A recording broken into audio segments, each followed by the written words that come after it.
Hello students, welcome to ChemDoubt family, a place for your chemistry problem, যেখানে তোমাদের chemistry regarding সব রকম doubt clear করা হবে। আজকের ক্লাসে উচ্চ মাধ্যমিকের WBT এর question paper part by part solve করা হবে। চলো শুরু করা যাক। WBT এ মডেল কোশ্চেন পেপার 4 এর পার্ট এ আমাদের যে ইনঅর্গানিক আর ফিজিক্যাল পার্টটা বাকি ছিল সেটা করা হবে। এক নম্বর কোশ্চেনটা কি বলেছে, দ্রবণের বাষ্পচাপ সংক্রান্ত রাউল্টের সূত্র। দেখো, দ্রবণের বাষ্পচাপের আপেক্ষিক অবনমন সংক্রান্ত রাউল্টের সূত্রটা হলো যে কোনো কঠিন অনুদ্বায়ী তড়িৎ অবিশ্লেষ্য অসংযোজী দ্রাবের লঘু দ্রবণের বাষ্পচাপের আপেক্ষিক অবনমন সেটা কি হবে, ওই দ্রবণের দ্রাবের মোল ভগ্নাংশের সমান হবে। ওই উষ্ণতায় ওই দ্রবণের দ্রাবের মোল ভগ্নাংশের সমান হবে। ঠিক, তার মানে এটা আমাদের হয়ে গেল রাউল্টের সূত্র। তারপরে দেখো কি বলেছে, যে এটার উষ্ণতা নির্ভরশীলতা জিজ্ঞেস করেছে কোশ্চেন নাম্বার 2-তে। যেহেতু এটা কি আমাদের মোল ভগ্নাংশের সাথে সমান, আর মোল ভগ্নাংশ কি আমাদের টেম্পারেচার ইন্ডিপেন্ডেন্ট, তাহলে আমাদের এই আপেক্ষিক অবনমনটাও কিন্তু কি হয়ে যাবে, টেম্পারেচারের উপর নির্ভরশীল হবে না, টেম্পারেচার ইন্ডিপেন্ডেন্ট হয়ে যাবে। দেখো তারপরে অথবা দিয়ে যে অঙ্কটা আছে, সে অঙ্কটা কি বলেছে, যে আমাদের 87.9 গ্রাম বেনজিনে 0.9 গ্রাম অনুদ্বায়ী তড়িৎ অবিশ্লেষ্য দ্রবীভূত করলে দ্রবণের স্ফুটনাঙ্কের উন্নয়ন হয় 0.25 ডিগ্রি সেন্টিগ্রেড। তাহলে স্ফুটনাঙ্কের উন্নয়ন 0.25 ডিগ্রি সেন্টিগ্রেড, এটা যদি আমরা, যেহেতু এটা একটা উন্নয়ন মানে কি টেম্পারেচার ডিফারেন্স, কেলভিন স্কেলেও এটা তাই হবে। তাহলে আমরা কি রাউল্টের সূত্র থেকে কি পাই, delta TV equals to KB into M.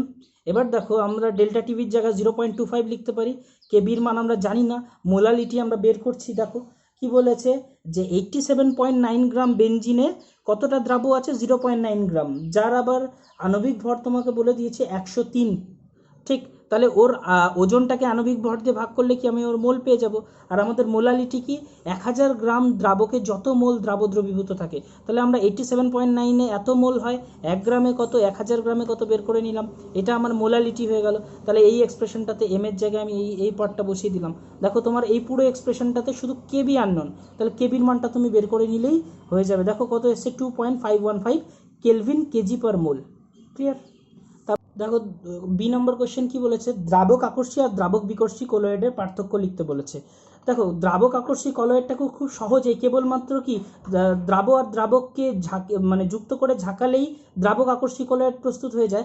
কিন্তু এইটায় দ্রাবক বিকর্ষী কলয়েডের বেলায় কিন্তু আমাদের কি করতে হয়, আমাদের কিন্তু বিশেষ পদ্ধতি অবলম্বন করতে হয়, সাধারণত অপলয়ন বা যান্ত্রিক বিভাজন বা এই ধরনের আরও কোনো স্পেশাল প্রসেস ব্যবহার করতে হয়। দেখো দ্রাবক আকর্ষী কলয়েডে সাধারণত জৈব পদার্থকে বিস্তৃত দশারূপে ব্যবহার করা হয়, আর দ্রাবক বিকর্ষী কলয়েডকে অজৈব পদার্থকে বিস্তৃত দশারূপে ব্যবহার করা হয়। দ্রাবক আকর্ষী কলয়েড সাধারণত স্থায়ী এবং পরাবর্ত প্রকৃতির হয়, আর দ্রাবক বিকর্ষী কলয়েড সাধারণত কম স্থায়ী বা অপরাবর্ত প্রকৃতির হয়। দ্রাবক আকর্ষী কলয়েডে টিন্ডাল এফেক্ট খুব ভালো প্রমিনেন্ট স্পষ্ট বোঝা যায়, কিন্তু দ্রাবক বিকর্ষী কলয়েডের বেলায় এই টিন্ডাল এফেক্ট মাঝে মধ্যেই কিন্তু বোঝা যায় না, কিন্তু স্পষ্ট নয় এবং স্পষ্ট নয়।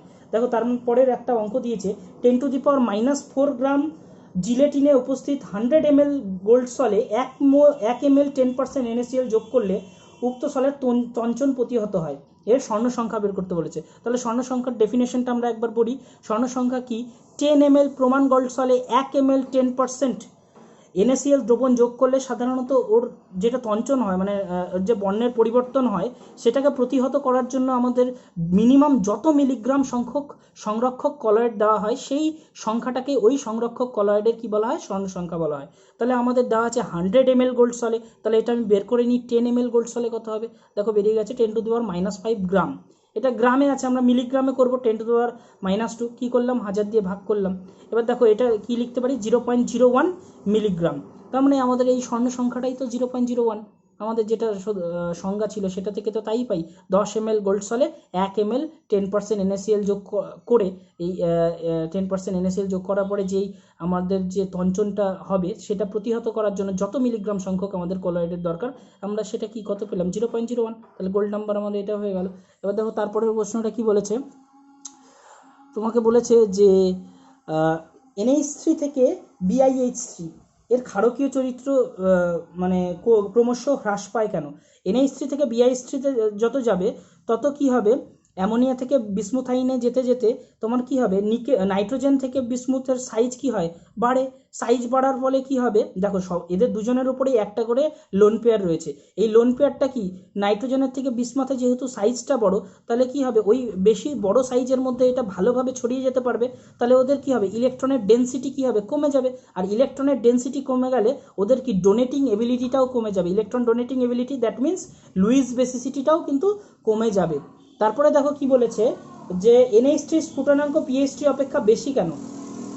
দেখো নর্মালি কি হয়, যে কোনো কম্পাউন্ডগুলোর এরকম যে মানে যে হাইড্রাইডগুলোর সাধারণত উপর থেকে নিচে গেলে ভ্যান্ডারওয়ালস সাইজ বাড়ে, তাহলে কি হয়, ওদের নর্মালি স্ফুটনাঙ্ক বা গলনাঙ্ক বাড়ার কথা। কিন্তু আমাদের আনএক্সপেক্টেড ওয়েতে অ্যামোনিয়ারটা বাকি সবার থেকে বেশি হয়ে যায়। কারণ হলো এই অ্যামোনিয়াতে কি হয়, হাইড্রোজেন বন্ডিং থাকে। এই হাইড্রোজেন বন্ডিংটা কি, ওই হাইড্রোজেন বন্ডিংয়ের জন্য অ্যামোনিয়াগুলো কি অনেক অ্যামোনিয়াগুলো সংগঠিত অবস্থায় থাকবে, ওদের আন্তরাণবিক আকর্ষণ বল বেড়ে যাবে। এই বেড়ে যাওয়ার ফলে ওদের মধ্যেকার আকর্ষণ বল বেড়ে যাওয়ার ফলেই আমাদের কি হবে, এই কণাগুলোকে দূর করতে অনেক বেশি শক্তির প্রয়োজন হবে। কঠিন থেকে তরলে নিয়ে যেতে বেশি শক্তির প্রয়োজন লাগবে, তরল থেকে গ্যাসে নিয়ে যেতে বেশি শক্তির প্রয়োজন লাগবে। সুতরাং আমাদের স্ফুটনাঙ্কটাও কিন্তু বেড়ে যাবে। কার জন্য, হাইড্রোজেন বন্ডিংয়ের জন্য। তারপরে দেখো কি বলেছে, নাম্বার কোয়েশ্চেন দেখো, সন্ধিগত মৌলগুলো রঙিন জটিল যৌগ গঠন করে কেন।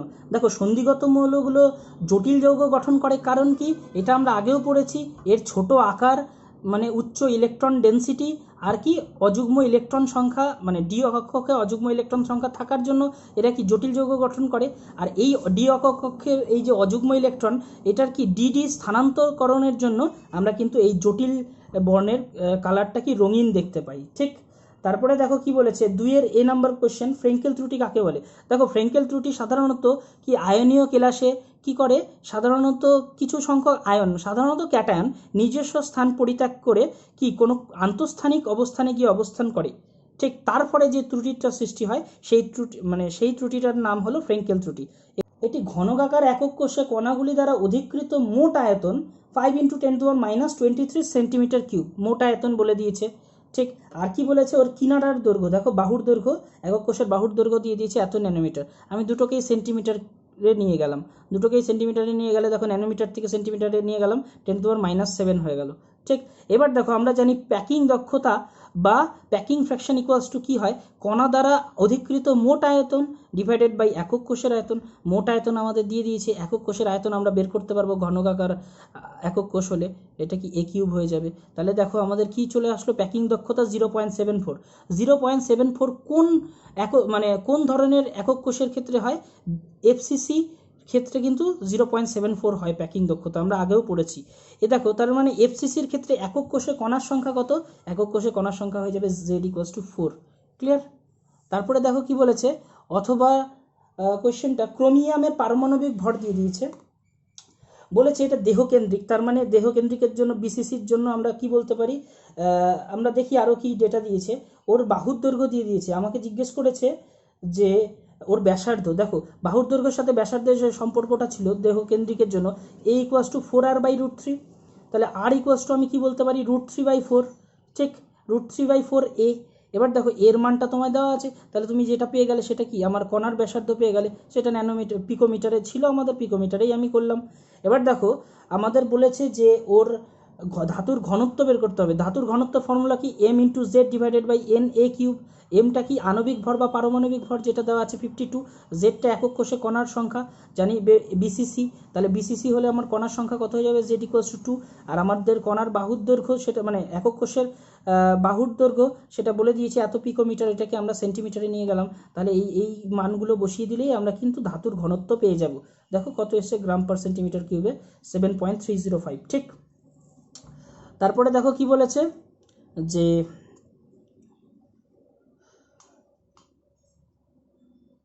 জলে 18 গ্রাম গ্লুকোজ দ্রবীভূত করা হলো, 500 ml দ্রবণ তৈরি করা হলো।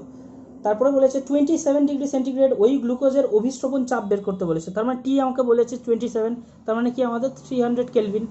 এবার দেখো আমরা জানি এই অভিস্রবণ সংক্রান্ত যে ভ্যান ডফের সূত্র, ওখান থেকে কি জানি, পাই = CRT। পাইটা কি অভিস্রবণ চাপ, C কি মোলারিটি, আরটা কি আর হলো আমাদের ইউনিভার্সাল গ্যাস কনস্ট্যান্ট, টিটা হলো অ্যাবসলিউট স্কেলে টেম্পারেচার। ঠিক, এবার দেখো আমাদের কি মোলারিটিটা বের করতে হবে। আমাদের কি বলে দিয়েছে যে 500 ml দ্রবণে গ্লুকোজ কতটা আছে, 18 গ্রাম, আর গ্লুকোজের মলিকুলার মানে ওয়েট কত হবে, 180 হবে গ্লুকোজের মলিকুলার ওয়েট, C6H12O6। দেখো এই 80 যদি করি আমরা তাহলে কত হয়, 18/180, এত মোল। ঠিক, ওজনকে আমরা আণবিক ভর দিয়ে ভাগ করলে কি মোল পেয়ে যাব। তাহলে দেখো 500 ml এত হলে 1000 ml কত হবে, যেটা বেরোবে সেটাই তো আমাদের মোলালিটি, সেটাই আমাদের মোলারিটি। ঠিক, তাহলে আমি মোলারিটির জায়গায় এই মানটা বসিয়ে দিতে পারবো। দেখো মোলারিটির জায়গায় এই মানটা বসিয়ে দিয়েছি, আর এর জায়গায় লিটার এটিএমে তাদের মানটা বসিয়েছি, টি এর জায়গায় আমি টেম্পারেচারটা বসিয়েছি, তাহলে আমাদের কি পাইয়ের মান পেয়ে গেছি, অভিস্রবণ চাপ পেয়ে গেছি। দেখো এই অঙ্কটার সেকেন্ড পার্ট আমাদের কি বলেছে যে এই দ্রবণটি ইউরিয়ার একটা জলীয় দ্রবণের সাথে আইসোটনিক মানে কি ওদের অভিস্রবণ চাপ সমান হবে। তাহলে এদেরটা ধরে নিলাম পাই 1, ওদেরটা পাই 2, তার মানে এরটা যদি C1RT হয়, এরটা যদি C2RT হয়, তাহলে C1 = C2, তার মানে ওদের ঘনত্বটাও সেম, মানে কি মোলার গাঢ়ত্বটাও সেম। তাহলে মানে ইউরিয়ার ক্ষেত্রেও এর মোলারিটিটা কত হয়ে যাবে, 0.2। এবার 0.2 মোলারিটি মানে কি, 1000 ml কতটা রয়েছে, 1000 ml কতটা রয়েছে, 0.2 মোল। তাহলে এটা আমাদের কি বের করতে বলেছে, গ্রাম পার লিটারে। মোল থেকে ওজন বের করতে গেলে কি করতে হয়, ওদের মলিকুলার ওয়েট দিয়ে গুণ করে দিতে হয়। তাহলে মোলের সাথে যদি আমি ওর মলিকুলার ওয়েট ইউরিয়ার কত হয় 60, এটা দিয়ে মাল্টিপ্লাই করে দিই, তাহলে আমার কি হয়ে যাবে গ্রাম। এটা কত ইউনিট মানে কত আয়তনে আছে, 1 লিটারে আছে, তার মানে আমার যেটা আসবে সেটা কত হয়ে যাবে, গ্রাম পার লিটার। ঠিক, তারপরে দেখো কি বলেছে একটা অঙ্ক, সি এর 1 নম্বর, জিঙ্ক কপার 2+ থেকে তৈরি হয়েছে জিঙ্ক 2+ আর কপার। বলেছে এর সম্ভাব্যতা নির্ণয় করো, আর এদের রিডাকশন পোটেনশিয়ালগুলো দিয়ে দিয়েছে। স্ট্যান্ডার্ড রিডাকশন পোটেনশিয়াল জিঙ্ক 2+ থেকে জিঙ্ক, আর কপার 2+ থেকে কপারের স্ট্যান্ডার্ড রিডাকশন পোটেনশিয়াল দেখেছে।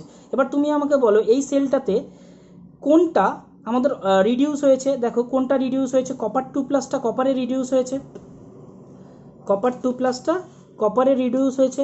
তাহলে দেখো আমাদের কপার 2+ থেকে কপার যখন গেল, তার মানে এর রিডাকশন হয়েছে। তার মানে আমরা বলতে পারি না, আমাদের সাধারণত কি ক্যাথোডে রিডাকশন হয় আর অ্যানোডে অক্সিডেশন হয়। তাহলে দেখো আমরা E0 সেল ইকুয়ালস টু আমরা লিখতে পারি E0 cathode minus E0 anode. ক্যাথোডে কে রয়েছে, কপারটা, তাহলে কপার রিডাকশন পোটেনশিয়াল +0.34, মাইনাস অ্যানোডে কে হয়েছে, জারণ হয়েছে। দেখো জারণ জিঙ্ক 2+ থেকে জিঙ্কের কত হয়েছে, -0.76। তাহলে এটা মাইনাস করলে আমি যেটা পেয়ে যাব, এটা আমার সেল পোটেনশিয়াল কত, 1.1। এবার দেখো সেল পোটেনশিয়াল যদি ধনাত্মক হয় তাহলে ডেল্টা জি কী হবে, ঋণাত্মক। কারণ কি, delta G = -NFE cell, -NFE0 cell. ঠিক, তার মানে ডেল্টা জি ঋণাত্মক হলেই রিয়াকশনটা কিন্তু স্বতঃস্ফূর্ত হবে বা রিয়াকশনটা কিন্তু ঘটবে। ঠিক, তাহলে রিয়াকশনটা কিন্তু ঘটবে। দেখো 3-এর A নম্বর কোয়েশ্চেন কি বলেছে, যে দেখাতে বলেছে 99% কমপ্লিট হতে যে সময় লাগে সেটা 90% কমপ্লিট হওয়ার দ্বিগুণ সময়। দেখো তার মানে আমাদের দেখাতে হবে T99 = 2 × T90%। তাহলে আমরা ধরে নিলাম যে ইনিশিয়ালি আমাদের কতটা ছিল, A0। ঠিক, তাহলে T99-এ আমাদের কতটা A পড়ে থাকবে, 1% পড়ে থাকবে না, তার মানে A0 / 1/100। ঠিক, আর T90-তে কত পড়ে থাকবে, 10% পড়ে থাকবে, তাহলে A0 মানে A0 × 10 / 100। ঠিক, এবার দেখো T99-এর জায়গায় আমরা কি লিখতে পারি, 1/k ln A0/A। এবার A0-র মানটা তো A0-ই ধরেছি আমরা, এর মানটা আমরা কি বসিয়ে দিতে পারি, A0/100। তাহলে করলে আমাদের কি হবে, ln 100, তাহলে ln 100টাকে কি লেখা যায়, 10⁻²। 2টা ln এর ক্ষেত্রে বা লগের ক্ষেত্রে আগে চলে আসে, তাহলে 2 × ln 10/k। এবার দেখো এদিকে 90%-এর বেলাতেও তাই করতে পারি আমরা, A0-এর জায়গায় A0-ই রাখলাম, এর জায়গায় আমরা কি লিখব, A0 × 10 / 100। তাহলে দেখো এটা কাটাকাটি গেলে কি হয়ে যায়, শুধু ln 10, 1/k ln 10। এবার তুমি এই 1 নম্বর ইকুয়েশন আর 2 নম্বর ইকুয়েশনকে ডিভাইড করে দাও, তাহলে কি হয়ে যাবে, 2/k ln 10 আর 1/k ln 10। এবার কাটাকাটি করলে শুধু 2, তার মানে T99% into T99% equals to আমাদের কত হয়ে যাবে, 2 × T90%। ওকে, এবার দেখো তারপরে কি বলেছে, যে একটা রাসায়নিক বিক্রিয়ায় A এর সাপেক্ষে দ্বিতীয় ক্রম আর B এর সাপেক্ষে এটা প্রথম ক্রম হলে তার অন্তর্কলিত হার সমীকরণটা কি হয়ে যাবে, রেট = k A⁴ B⁴1। ঠিক, এবার বলেছে এর কনসেন্ট্রেশনটাকে 3 গুণ করে দিয়েছে, তাহলে আমি এর জায়গায় 3a লিখতে পারি, তার স্কোয়ার করলে দেখো 9 × k এটা চলে আসবে, তাহলে 9 টাইমস অফ প্রিভিয়াস রেট, তার মানে কত গুণ বেড়ে গেল, 9 গুণ বেড়ে গেল। ঠিক, তারপরে দেখো কি বলেছে, অথবা দিয়ে যে একটা প্রথম ক্রম বিক্রিয়ার ক্ষেত্রে বিক্রিয়ার হার বনাম বিক্রিয়কের গাঢ়ত্বর লেখচিত্র। দেখো প্রথম ক্রম বিক্রিয়ার ক্ষেত্রে আমরা জানি rate equals to rate constant K A to the power 1, তাহলে it is like of straight line equation Y equals to M X, যার কি কোনো ইন্টারসেপ্ট নেই, তার মানে এটা মূল বিন্দু দিয়ে যাবে, মূল বিন্দু দিয়ে গেলে এবং ওর নতি কত হয়ে যাবে, কে হয়ে যাবে। ঠিক, এবার দেখো তারপরে 2 নম্বর কোয়েশ্চেনটা কি বলেছে, একটা বিক্রিয়া শূন্য ক্রমে, বিক্রিয়ার কি আণবিকতা শূন্য হতে পারে? দেখো এটা কিন্তু হতে পারে না, আণবিকতা কোনো বিক্রিয়ার আণবিকতা শূন্য হতে পারে না, কারণ আণবিকতা মানে হলো একটা সংখ্যা, যে সর্বনিম্ন সংখ্যা কোনো একটা বিক্রিয়া ঘটার জন্য সর্বনিম্ন যতগুলি কণা দরকার, মানে অণু পরমাণু আয়ন বা মুক্তমূলক দরকার, এটা কোনোদিনও আমাদের কি হতে পারে না, শূন্য হতে পারে না, কারণ এটা একটা মৌলিক বিক্রিয়ার ক্ষেত্রে এটা আমরা কিন্তু আণবিকতাটা বলি। আর দেখো শূন্য ক্রমের বিক্রিয়া কখনোই মৌলিক হতে পারে না, কারণ শূন্য ক্রমের বিক্রিয়া যদি মৌলিক হতো তার মানে কোনো রিয়াকশন থেকেই আমাদের কোনো রকম রিয়াক্টেন্ট না থেকেই আমাদের প্রোডাক্ট দিয়ে দিচ্ছে, যেটা কি বাস্তবে পসিবল না।